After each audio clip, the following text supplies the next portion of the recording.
Greetings fellow Whovians, welcome to Timey Wimey Review and a very special video today. I am at the Space Centre in Leicester for Brit Scifi 2024, a convention celebrating the best of British science fiction. This is a weekend event, but I am just attending the Sunday event.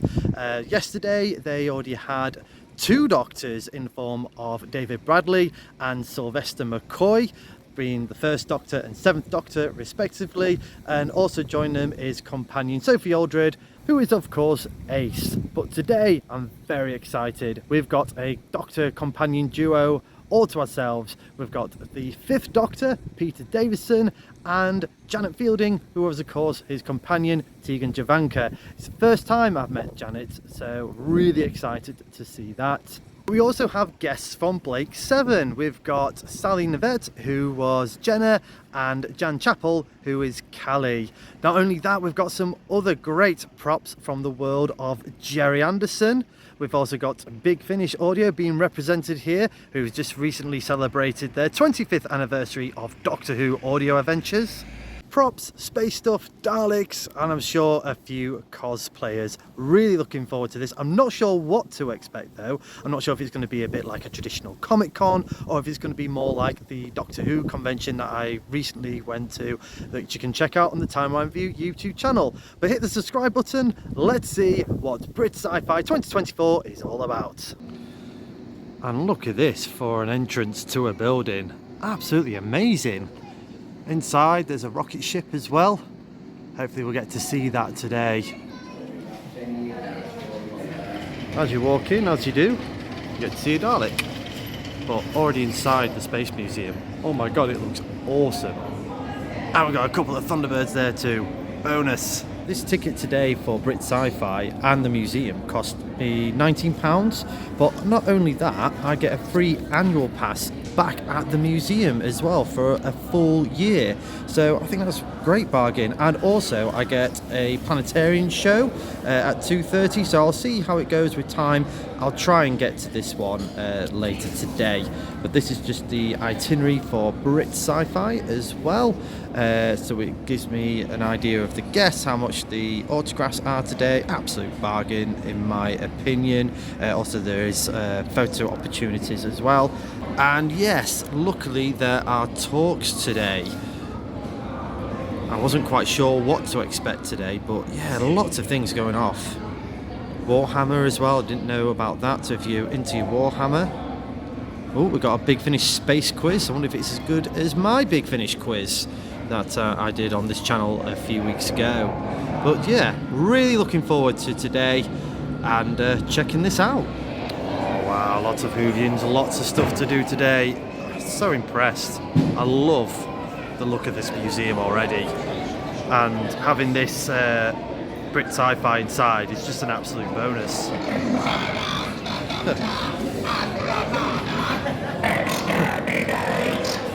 I love the cosplays.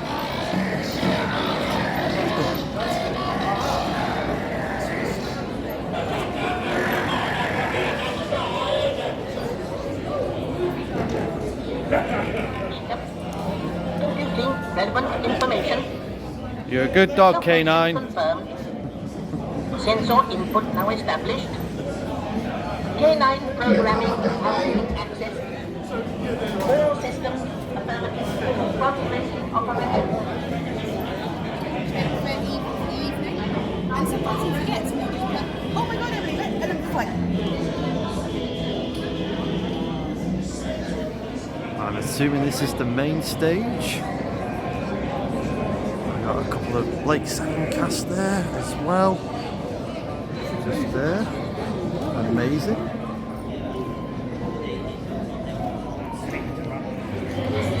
Oh, brilliant. Got some merchandise today from the Who shop.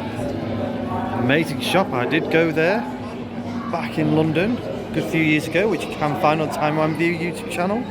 Let's have a look at some of the merchandise on offer today.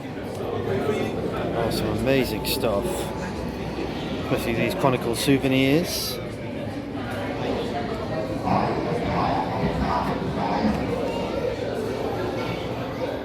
Some vintage toys here. the Daypole range. Let's go in my Daypole TARDIS. Kind of looks more like, definitely looks like the third Doctor, but it looks like just John Pertwee turning up for an episode of Who Done It. I've still got this version of the Trace Island as well that I wanted to convert into a coffee table. One day, I might do that. One day. Doctor Who merch? Or Doctor Who merch? Do you say Doctor Who or Doctor Who? Let me know in the comments. Oh, vintage stuff.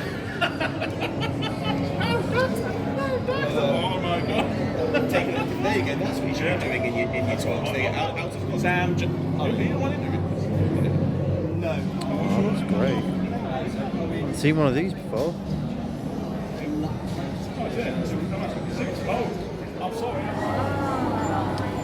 So we saw the Daleks in action earlier today. And here they are on display. They look amazing. So much work and detail in these. Fantastic.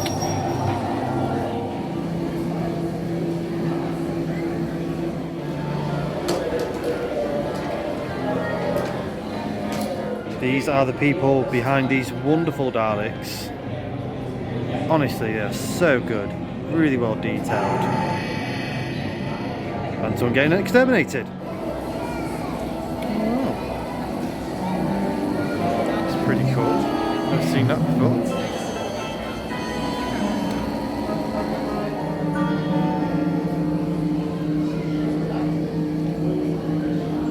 Modulator doubled up as a prop for the Dalek Invasion Earth movie. They always say do not touch. Big threatening red buttons.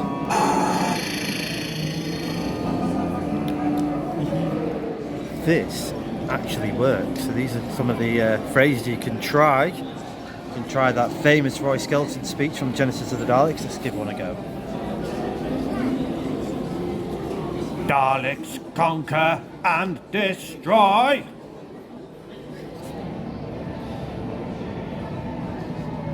Who's your favourite Doctor? Let me know in the comments. All these wonderful cardboard cutouts of the Doctor. I don't think Mrs. Timey Wimey Review will let me have them in the house. I'll have a Cyberman instead. So these are some of the replica props as well. Amazing replica of Stutek. Definitely preferred this than the dog version, I'm afraid.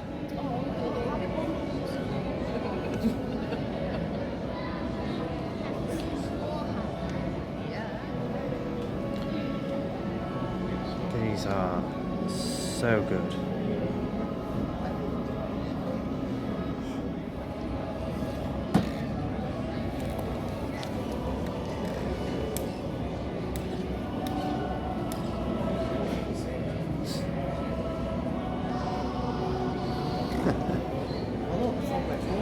Amazing.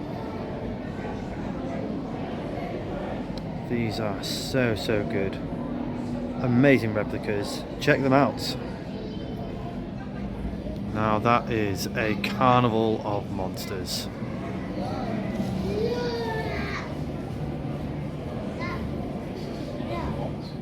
Ah, here we go. This is what I was looking for. The Anderson section. Ooh, some Red Dwarf as well. Let's go in a bit more closer detail. Very storyboarding. Oh. Starfleet. Does anyone remember Starfleet? Let me know in the comments. Some original storyboarding here from Space 1999. Oh, really? Oh, amazing. Let's get some tickets to that. Those like stuffed dolls. It's only quite like kids who want to go on the bases. Back winter. Very nice. Cities are no place to be. Yeah, I mean, yeah, Greenwich is nice. Hang on, speak up. I'm having a Space Precinct sticker book. These are amazing. Yeah, and then he went to the station. Ethan had all training really changed. Just Obviously, I missed. amazing childhood times.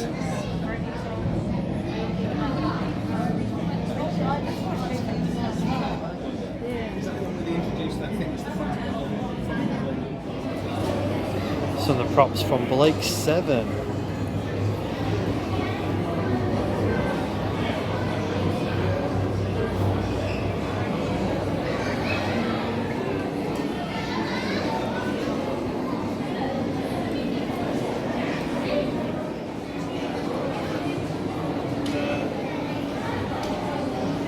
It's lovely to see you all out here. And I can't see you, even though my eyes are plastic. Yeah. Now then, I'm the Doctor. I'm a Time Lord from the planet Gallifrey, and I'm number 13. Blimey! What happened there? I sneezed so hard, I regenerated. Hello, I'm the Doctor, and from a wibbly-wobbly point of view, I'm the 14th Doctor. Now then, people assume that time goes from cause to effect, but actually it's all like a big ball of wibbly-wobbly stuff. Knock knock. Who's there? Doctor! Doctor Who? You got it! That's me! Ha! Right then, what do you call a Time Lord cow? I'm calling Doctor Moo. Disaster! I bet you're wondering, why can't two doctors be together? Well, because that would be a pair of docs. Get it? And besides, that only happens in the direst of emergencies, like anniversaries or falling ratings. If I could talk to the aliens, just imagine it, chatting with a core in Venderlane. Imagine talking to a tetra natter with nesting.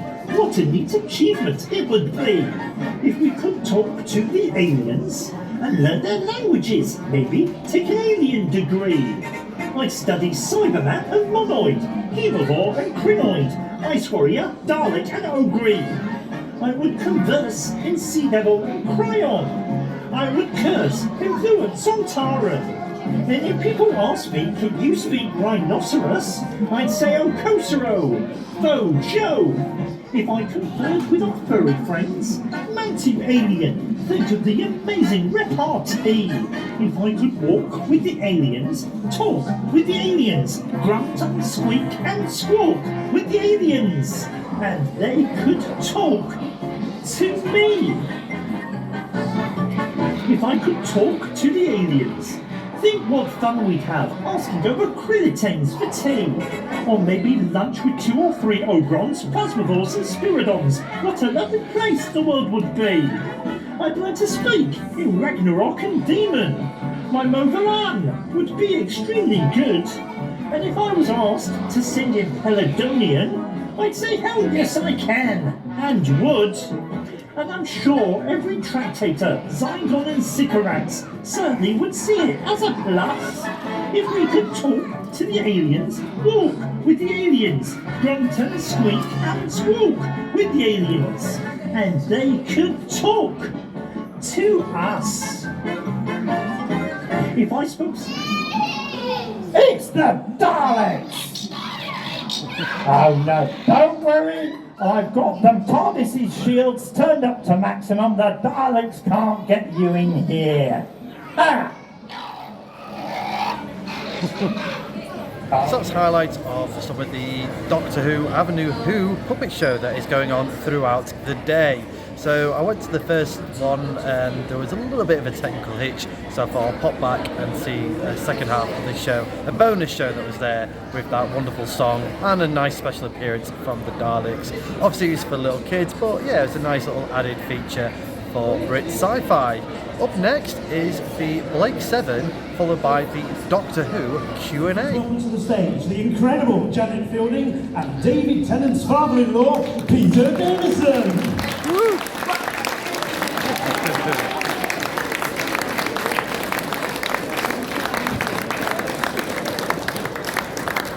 Well, Mark, you do know how to win hearts and minds.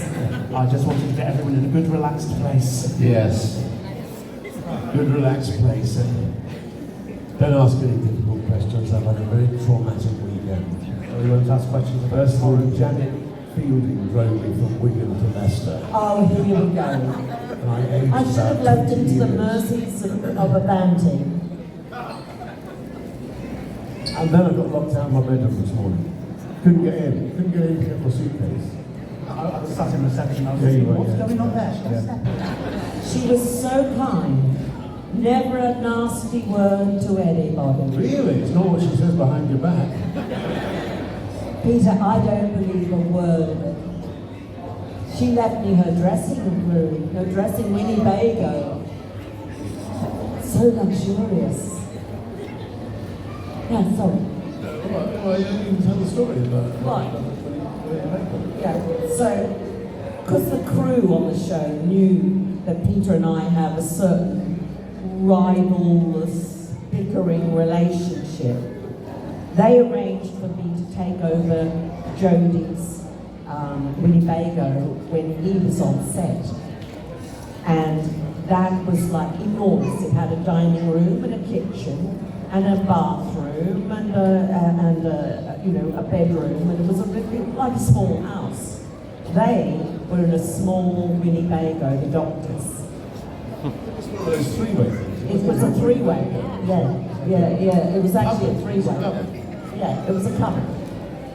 And I may have commented on this from time to time during the day. And when I got back from lunch, he had made an eviction notice for me. Posted it up on the door of the caravan. Yeah. Yeah, because the doctor was in town. The doctor was in the building. You should have Anyway, yes. The truth of the matter is, there are many doctors and only one team. On screen and also via the wonderful Big Finish audio dramas. How have both your characters changed? Or is it still very much like slipping on a pair of very comfortable slippers? They just got 44 years older. I mean, I must admit, I never went back to it. When did you go back to it? Late 90s? Yes.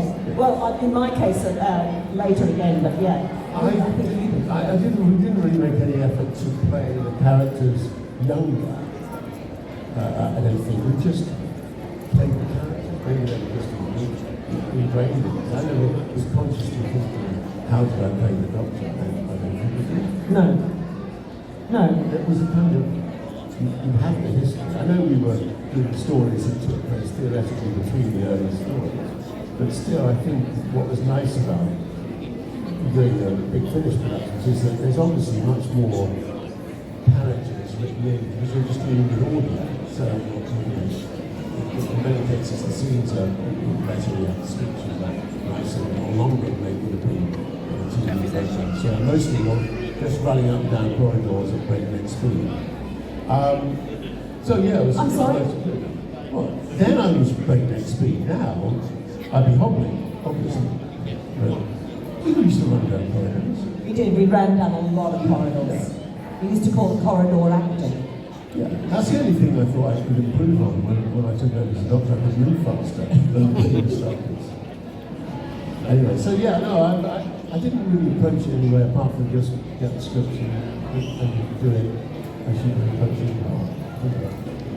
Well, I couldn't hear a word you just said, so I have no idea what I'm agreeing to. So Deaf and Australian.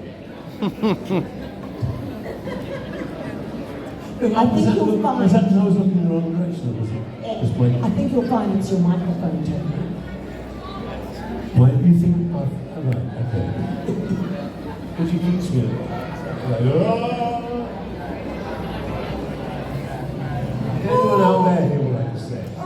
It wasn't that interesting. Why was I in this science fiction show? Why couldn't it have been something like Just answer the question. Star Trek? Do you think they went through this in Star Trek? Probably yes.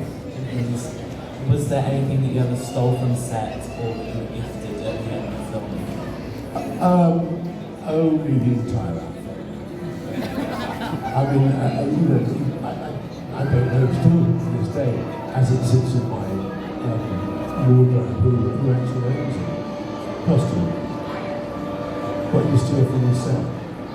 Well, I didn't steal it. It was given to me my last. It's a kind of thing, isn't it? I don't know. That's what's the John confusion. gave me it, didn't he? What was happening back in the 80s, there was a scandal actually at the BBC. Do you remember? The head of wardrobe went to jail because there was a whole thing going on where they were hiring out costumes from the costume store. Because in behind the BBC rehearsal rooms at North Acton was a huge costume store, enormous.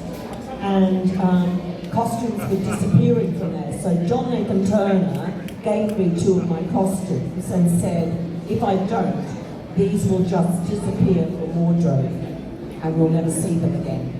So I certainly got mine. The question is, I mean, that's effectively what happened with me, but Yeah. were they entitled to give us the costumes? Well, you weren't. They weren't for the BBC, they weren't, that wasn't Yeah, an that's independent production. I don't know, so until I try and sell it, I won't find out. When I arrest it, I'll find out. Yeah. I auctioned one for charity. Did you? Yeah, but I figured if it was auctioned for charity, and it was a youth charity, Yeah. I'd get away with it. Well, that was easy, wasn't it? That was the last shot, the Earth shot. where I mean, we had a story, and where we blew up massively. And John had this idea that after that had happened, rather than have the end music as we normally had, we would just stand in the TARDIS and look at each other, and then eventually we would cut to black and just the credits roll. But when you tell someone, okay, you've got to look really, really sad. Just want to giggle. And every time you look at it, just laughing. It was nothing to do with the fact that you'd blown up, it was just the fact that... Might have had a little to do with it. Didn't make it laugh now. Yeah, it's quite tough. That was quite tough. Yeah, the most difficult scene to film as an actor, something that challenged you. Well, for me, it was some of the stuff in Snake Dance, I think. Yeah. Because, you know, no matter how many acting classes that you do, they just don't teach you possession by snake. They just don't. You've got to pull something out of the air. I think it was in the Awakening. Was it the Awakening? It was the Sea Warriors, wasn't it? Sea Devils. It was one where I had to jump in, I fell in the water. And they hadn't heated the water. What normally happens when they do it, we do it down at the naval training base down in It wasn't there, was it? I don't think you I don't know. No, I think it would just been me in this bit. So they have this training tank, and normally what you do is you fill it with water, and then you leave it for 3 days, so the temperature comes up to a normal temperature. Because when they fill it, it's freezing, and they've forgotten to fill it, and so they filled it the night before. So I had to jump in this water, and then I had to climb out, and I had to say something. I'll be honest. What you feel is when you come out of the water. So I was trying to keep my voice in a non-comic level, that was quite difficult. I just got very challenging. Just having a meal Oscar, Peachy Brown, and just like, okay, wow. I'll go round. Please welcome to the stage Jenna and Kelly, Sally Nivette and Jan Chapel. Woo!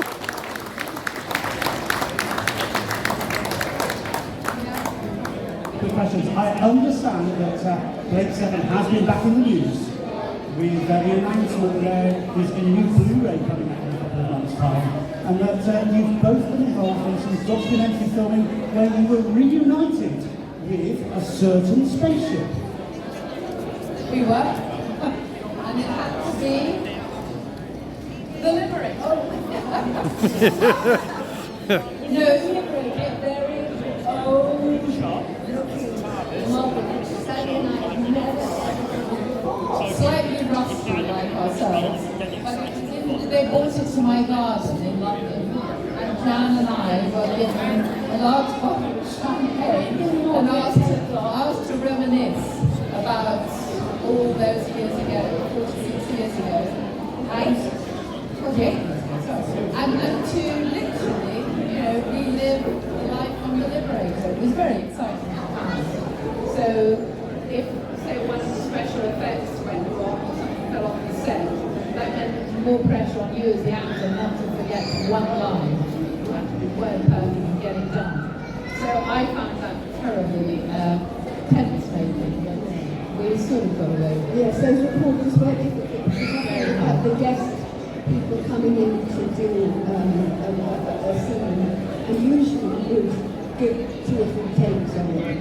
But it was heartbreaking when you watched the guest at sort of 5 to 10, 10 to 10, and then up to Dennis Gerry, having to get his scene in. But it was 5 minutes, at 10 o'clock, everything shut down, and that was it. You see the terror in somebody's eyes, don't you? God, they've got 5 minutes to get this in, and of course once you're under that pressure, your mind can go blank, so you have to be really, really clear. And it got to a point where we were actually recording 2 episodes because pieces were not ever recorded the previous 10 days. And it got so mixed up at one point with a director called Leah Lorimer and Jeffrey Manton, who's a play, that we were actually being asked to record something, and then suddenly we found ourselves back to rehearse what we had actually recorded already. And you'd always get our names muddled up. It was Callie and Jan, but people would call us Jelly and Jam. Yes. We were rushing right, and then now come to my heroines, Jelly and Jam. Down there, run down that corridor, and say bang bang. And of course I do, I saw that, run down the corridor and go bang bang. I didn't realise, I was so young and naive, that bang bang would have been a sound effect put on later. You don't actually say bang bang. I did that once. I struggled with a cryogenic capsule. I didn't even know what a cryogenic capsule was at the time. And I was stuck in this tiny little place with Gareth, and we were both too big to be in there. And then I had this long speech, and I really had to work hard on that one. And sometimes, you're developing your spatials per second, and reversing thrust to get off at a Rara or somewhere. And, it's not always that easy to envisage you're going that far and you're landing on that planet. I mean, you have to, as I've got older, I think you can use your imagination as well. And many a time it was about remembering the lines. About guest stars, did you have a particular favourite guest star? Colin Baker. Taron played Taron. What was his name? I don't know. He was Taron Roy. He was the guy I had the fight with who tried to seduce me. He was in blue. Do you know what I mean? I can't remember. There's people nodding. You probably know. But he was great, and he became a friend. But there was another guy. Gosh, it's such a long time ago. Colin Baker was the best. Baker. How could we lose this Baker? He was Daleks in the castle. I didn't even meet him. Series 3, darling. I never met him. And oh, I tell you what, yes, the man I danced with, the king of the gods, Bruce Purchase. Oh God, he was lovely. And when I had to do that dance with Bruce Purchase, I was terribly, I was young and naive, and he really helped me to do that whole scene. I loved doing that, along with a favourite director who was Douglas Canfield. He was only a one-off, and he did the one where we were in the woods fighting Travis and Jewel. Thank you. We've got an expert here. Did you do your university degree in it?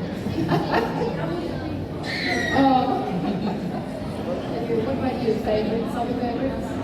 Apart from Colin Baker, I think he just wins the whole prize, I think, for me. Well, I've never laughed so much, I think, in a rehearsal room.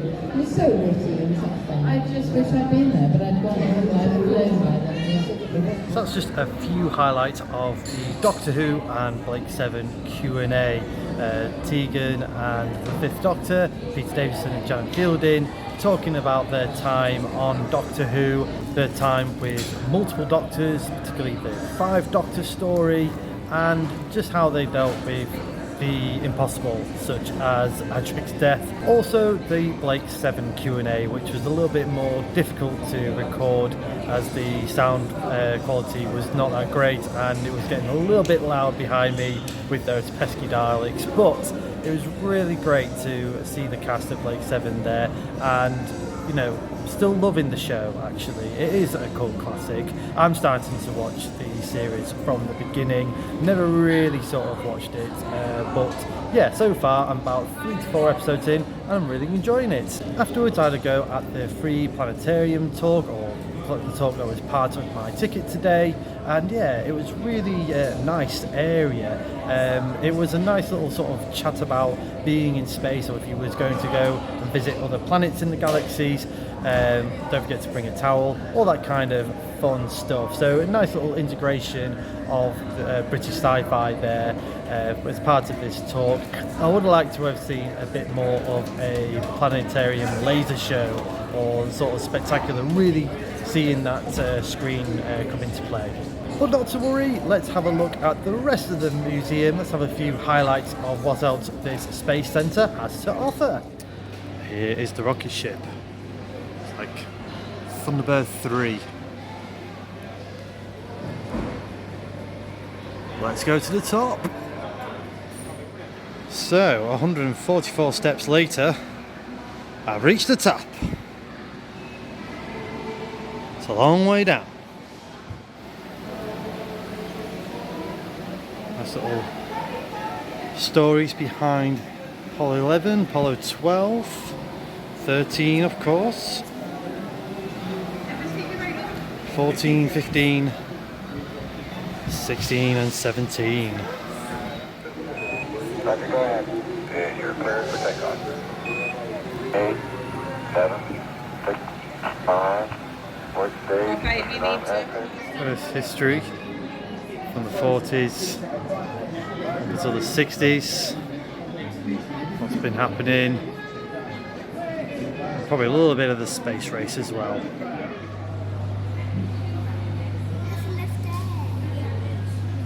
Five, 4, 3, 2, 1. Oh.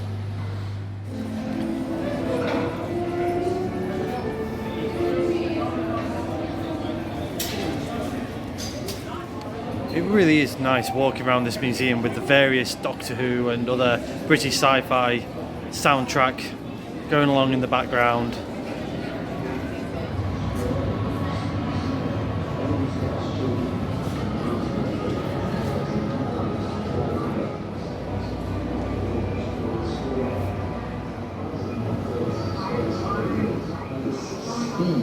That's involved in being moving 8 kilometers every second, moving around the world every million minutes. But there's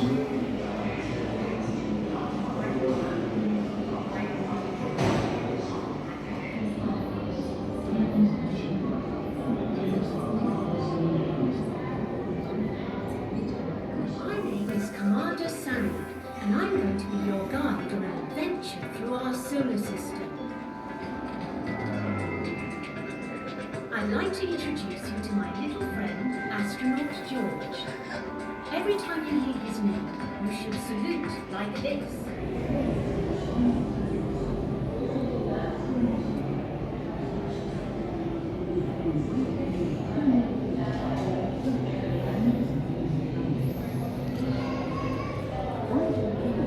That's what I want to know. Can we take beams into space?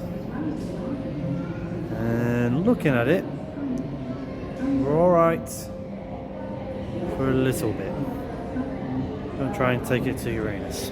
What was it that brought you here today? The train. Alan Rice there, back in 1970, reporting from the first Earth Day, and also reminding us of the challenges of live TV. Today, environmental campaigners are celebrating as world leaders Citing their countries to radical changes. So we asked visitors what sacrifices they would be willing to make to secure a better future. I would be willing to use public transport more. I will be willing to buy fewer clothes. I would be willing to use less plastic. That's a reminder. All different flights, spacesuits. I'm sure one day the Doctor's orange spacesuit will be part of this exhibition.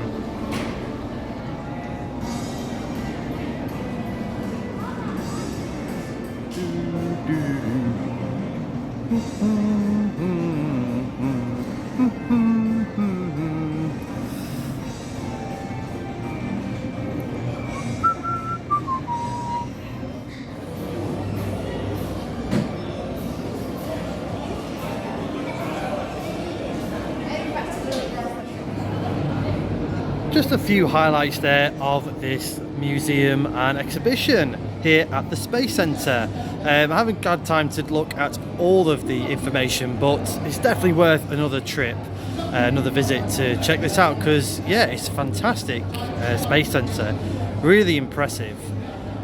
As the Brit Sci-Fi weekend comes to a close. And I'm back at Timey Wimey HQ after my day at Brit Sci-Fi 2024. I started off my day meeting Janet Fielding and it did not disappoint whatsoever. It was my first time meeting Janet and yeah, she was fantastic. It felt like I was meeting Tegan because poor Janet was having a bit of a trying morning after the sort of debacle of Peter Davison getting locked out of his hotel room. And at the time when I was speaking to her, Janet was trying to log into her details, but it was, for some reason, it wasn't working properly. All I needed was for her to say rabbit, and I would have completed the whole Janet Fielding, Tiga Javanka bingo card. But it's just those types of moments just makes it extra special. She wasn't rude at all. It was just one of those moments, but very pleasant, very warm. And yeah, I thanked her for signing the Monopoly Board of Fame. If you haven't seen that video, do check that out on the Timey Wimey YouTube channel. I also had a really nice, lengthy conversation with Nick from Project Dalek, or at least I'm assuming affiliated with Project Dalek. He constructed the Grey Gun Dalek from the 70s, particularly the sort of Genesis of the Daleks era. And yeah, it was a really nice conversation with him. I'll put a link in the description below for Project Dalek if you are interested in constructing your own Dalek, whether it be sort of a custom made one or you're going for an exact likeness of a TV replica. Yeah, so he went into great lengths of sort of what type of material that they use, what type of even screws or bolts that they use as well to make it exactly like for like of the Daleks that you see on TV and of course the classic 60s movies. So if you are watching, Nick, thank you very much for your time today. I love that there was a great mixture of British science fiction. So we had obviously Doctor Who being heavily represented as well as Blake Seven, but also we had Gerry Anderson, and I love Gerry Anderson shows. He was very much, in my opinion, Britain's answer to Walt Disney with those fantastic shows including Thunderbirds, Captain Scarlet, Stingray, Terrorhawks, Space 1999, and it was pretty much all represented at the props table. Then we had the Doctor Who Q&As, and I loved the banter between Peter and Janet. Just so much love in the room, but they know how to wind each other up in a sort of playful way. In different Comic Cons, you would have paid absolutely tons of money to be that up close and personal with those two guest stars at that close to range of the stage. So yeah, it was really cool that that happened, and sort of just basically in the middle of the whole sort of event. So you could obviously wander past and go and check out all the other stalls and everything that was on offer and all the different sort of activities that was there. But then you had this Q&A going off as well. So yeah, I kind of liked that sort of environment. It just made it just a bit more relaxed. I don't know if it's a bit more off-putting for the stars that are on the stage, trying to sort of listen out for the questions and sort of think of answers without all the sort of background noise that are going on. But yeah, it worked for me to the most part. And when I say for the most part, when it came up to the Blake 7 Q&A, the background noise was really heavy. I don't know whether because it was just bang on sort of lunchtime as well. So I don't totally blame the Daleks for that one. As I said a bit earlier in the video, there was just a lot of background noise, and of course the music that was being played as well. So really sort of like, as much as I loved the sort of stage for that, it could have done with either the music being turned down and maybe some extra speakers just to hear what the guests were saying, because they had a lot of things to say and some great material to say. Totally agree with what they were saying in terms of the exposure of Blake 7. If you compare it to Doctor Who, Blake 7 is definitely a cult classic, but definitely not one that get as much repeated exposure as Doctor Who has done. Obviously, Blake 7 is now on BritBox, so you can watch that on that streaming service to your heart's content, and with the updated effects season 1 Blu-ray coming out in November, I believe. But yeah, it's a shame that it didn't get that type of, like I said, repeated exposure that Doctor Who has. But I totally appreciate the humbleness that they have for the fans, because without the fans, that they couldn't be going on these global tours that they still carry on doing 40 plus years later. So it's nice to hear that, and I do say this often enough on the channel, but it bears repeating. If you do get an opportunity to go to any Comic Con convention or any convention and they have free Q&A talks, go to them. You know, take that time out of your, you know, it is a busy day and it is very hard to fit everything in, but do take the time to listen to these talks. Exhibition at the Space Center was totally worth it. Seeing that rocket ship was amazing. That the real life rocket was absolutely mind-blowing. This place opened in 2001. I didn't know how new this space center was, and it had just chock full of just basically the history of space travel and the space race and the moon landings, and up to sort of present day what is kind of happening in the world of sort of NASA and space exploration. And time permitting, I will certainly use my annual pass to its advantage and definitely check this out in more detail all over again. As Brit Sci-Fi was coming to a close, I did get an up-close personal conversation with the person who was Davros, particularly 80s Davros. So you saw a little bit of the video clip there, and I spoke to him in quite lengthy detail. It was a very random conversation, and also got my photo with him as well. And yeah, he was fantastic. It was like speaking to Terry Malloy. It was basically like speaking to 80s Davros. And he asked me where I was originally from. I said I was from Grimsby, and yeah, kind of had this not argumentative, but this conversation of basically telling Davros where the correct county is. He thought it was all part of East Yorkshire, and it's not. It's North East Lincolnshire, and I was pretty scared to correct Davros. You know, you can call it wherever you like. And it was just random sort of conversations like, I remember the regional television YTV, in that Davros voice. I was never gonna, I didn't think I was gonna have a conversation with Davros about the location of different counties and television regions, or old television regions. And then, just to make the conversation even more bizarre, we started to go into Daleks, and then he was sort of quoting lines from Resurrection of the Daleks, so I was quoting it back as the Fifth Doctor, and we pretty much did the whole thing. I did end up treating myself to some merchandise, not from the Who shop this time, although I did like their merchandise that was on sale, particularly the vintage toys that I used to remember playing and still collect to this day. But it was from the actual Big Finish audio store that was there just across to the stage. So you saw in the video sort of the whole range of CDs that was for sale. I got myself the Trials of the Time Lord CD set there from the Sixth Doctor, Colin Baker. Looking forward to going that as part of Big 60's 40th anniversary. And of course the latest from the Eighth Doctor that was part of the live performances over the last few weeks, the Stuff of Legend. So really can't wait to listen to those CDs and hopefully review those in the future. In all, I had a great time at Brit Sci-Fi 2024. I wanted to go last year, but the tickets were already sold out. So I'm so glad that I managed to get tickets for this year, and it did not disappoint. There was so much activities going on. It definitely filled up all of my day.